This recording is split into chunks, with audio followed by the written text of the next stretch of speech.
So hi, my name's Kaylee Sari, and today we're going to be talking about standards, teacher standards, and student standards. So for my first slide, we're going to be talking about teacher standards. Here's all 5 of them, and the one that I chose is engage in professional growth and leadership. The overview of that standard is pretty much just always improve yourself and always be ready to go around the next technology curve or any kind of curve that they're now teaching in schools. For my student standard, I am doing creativity and innovation, and the overview of that one is pretty much children are going to create and innovate, and in order for them to do that, they have to learn it hands-on. For my teacher standard lesson, I found a professional development page, and on this this exact link right here, it takes you to a little seminar of like, it's okay to ask questions. It's about getting that comfortable classroom environment out and just making it comfortable for students to feel like they can ask questions. But that whole website right there is a professional development page. For student standard lessons, I picked, this goes along with creativity and innovation.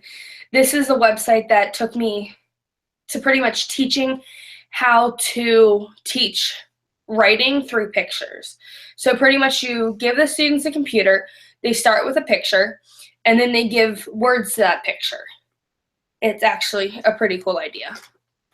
And then so for the conclusion, it's pretty much like let students explore, meaning just let them do their thing and give them the ability to do that without questioning it. And then never limit yourself. If you limit yourself, then you limit your students. And one of my favorite quotes is, if you don't use it, you lose it. Which with this, it means if you don't use the technology, then the students will never be able to learn it, and then they'll be behind the curve. And then these are my citations.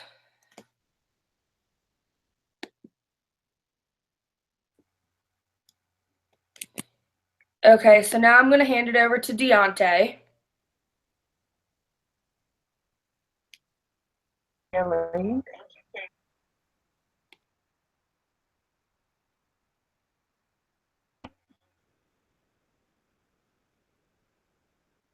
My name is Deontay Weldon, and the 2 standards that I have are promote citizenship and responsibility. So basically with this one, the overview of that is that as a teacher, we have to understand that the technology world is ever changing, and this digital world gives us the opportunity to introduce children to this, and we also have to make sure that what they're doing online is ethical and legal. For children with digital citizenship, is helping children to understand that they have certain obligations too when it comes to the internet.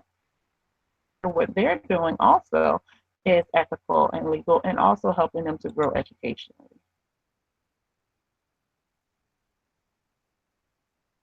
I found for adults, for the teachers, I've got the Blues and interdisciplinary unit for second graders dealing with blues themes in literature. With this one, it was really nice because it gave you the option to go to Google Earth so you could show children pictures of Maine. This lesson plan also allowed you to use books online. It's about 6 or 7 different books that you can go to, and the website is located at the bottom of that slide. For the children, I found a dinosaur math lesson, and this would give children dinosaur math worksheets they could work with, and they could also use iPads, and they could look up dinosaurs and use those with their math sheets, so it would help them with math as well as language arts. There's a PowerPoint also that you can use with a smart screen where children can interact with it, and that website is listed at the bottom to teachers first. To do, and what we have to remember is that with digital citizenship and responsibility, we have to make sure we are completely aware of what's going on in the school setting with our students, and that we're giving them the best view of technology, because even if we don't have a good view of technology, we don't want to take our students. That we're understanding cultures, and by doing so, we can provide awareness of global cultures on the internet. Digital citizenship for children. We want to make sure that our children are aware of safe practices because the internet can be a scary place for them. We don't want anyone to prey on our children. We want to keep it positive with technology because it's always changing and most of our students will understand it before we do. We want to personally show them that technology will help them in the future. Technology is ever evolving and we want to make sure they don't have a fear of it. These are my references here. So all of these wonderful websites are there. And that's my view of the National Technology Standards. And I'm going to be passing it on to Joanne.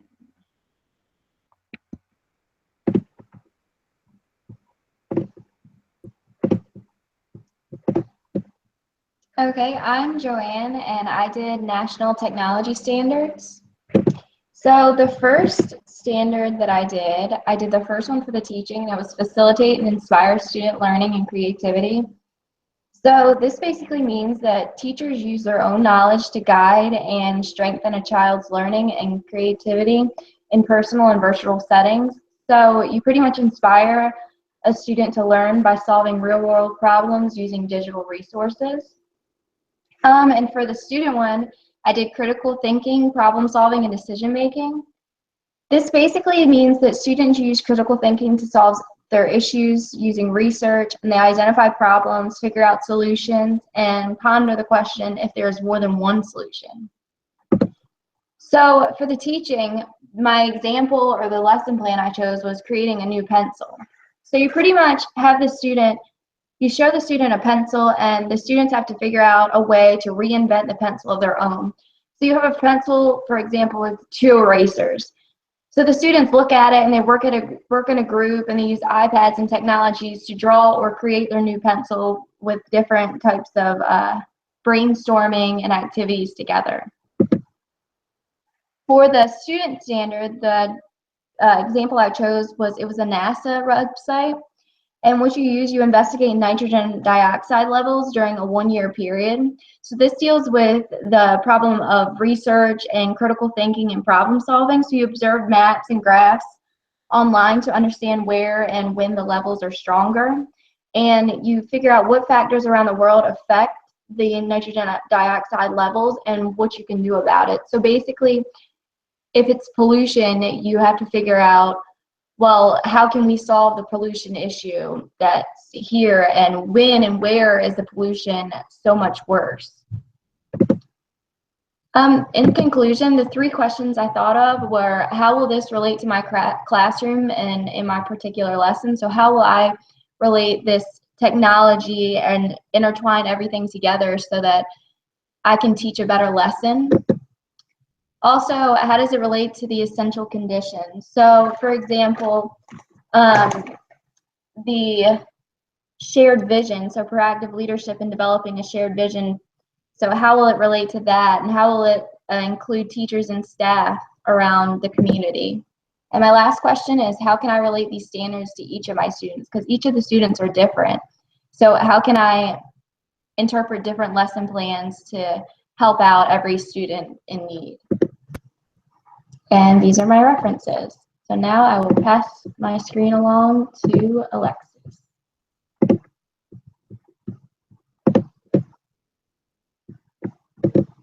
Willoughby. Hi, my name is Alexis Willoughby, and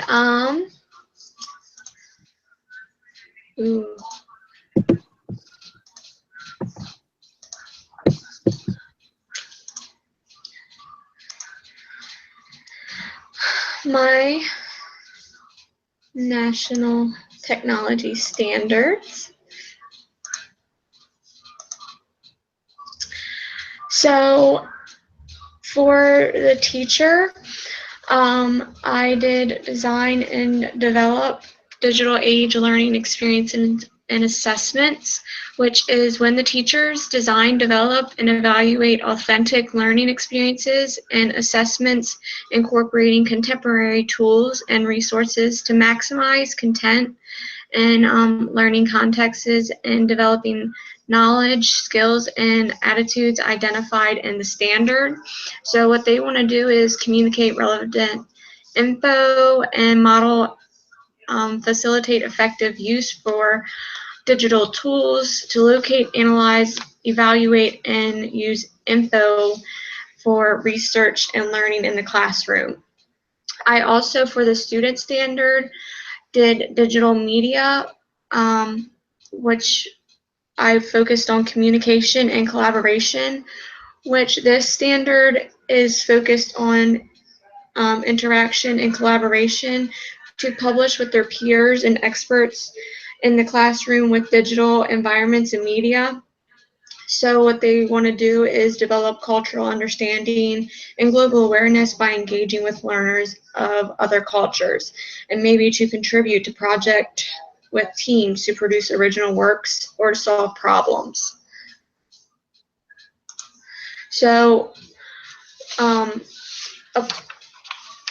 this classroom, you can do a lesson plan on figurative language. This can go for grade levels 3 through 5. You can create a PowerPoint to show illustrating 2 types of figurative language, and it doesn't have to be a PowerPoint because some don't like PowerPoint, some like to show creativity. PowerPoint's used a lot, and there is things called Zoho Show, which is a free PowerPoint on the internet. So you can use Zoho Show, and you can demonstrate understanding of personification by creating a PowerPoint or by using Zoho Show. And you can demonstrate understanding of alliteration by creating and interpreting simple examples. So during this, children would demonstrate understanding of figurative language, word relationships, and nonsense and word meanings. During this, the children will use PowerPoints. They'll have websites like alliteration, personification, and that Zoho Show. And then they also have downloadable idea cards off of like a PDF file. And they can also use PowerPoint if they prefer over the Zoho Show. Next, if you don't want to use a lesson plan and you're looking for more of an activity to do in the classroom, typically classrooms learn about explorers to America at the start of the school year, but if you think about it, right around the corner is Halloween. So what you can do is something called the Explorer's Graveyard, which includes grade levels 3 through 5. The goal is for them to review the lessons about explorers and encourage collaboration and brainstorming to develop creative writing skills. So what they can do is choose one of the explorers of interesting people to meet and study. So one person could be Columbus. And what they'll do is they'll go outside, or it can be an inside, and they'll go around and on a piece of paper, they'll write down an inscription on a tombstone in memory of the person, and they'll put the date of birth, 3 facts or accomplishment. They can make a rhyming verse, they can do a creative design, but the project can be complete on time and neatness counts. So what they'll use during this will be some encyclopedias, history books, and they'll most likely need access to laptops and computers. Some ways to make this more into technology would be taking pictures of the gravestones and having voice threads reviewed. And you can put the voice threads on a class website for the families to view. You can also put these voice threads on the computer close to the real spot where the location of the story was told, so that you can retell history. And then you can also make an online graveyard website.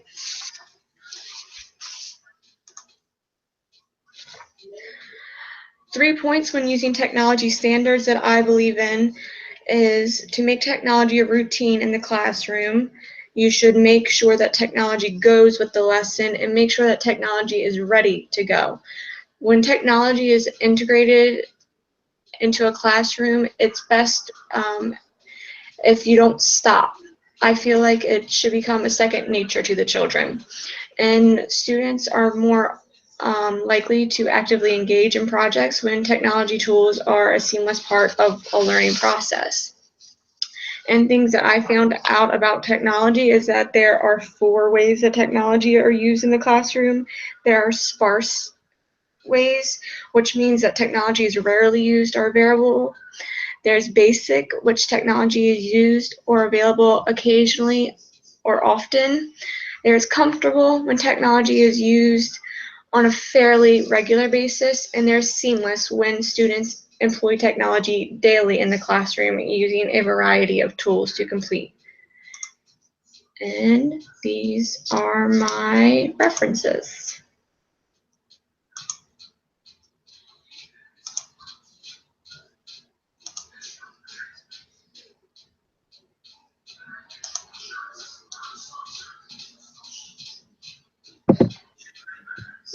Okay, everyone, well, that concludes our first Hangout.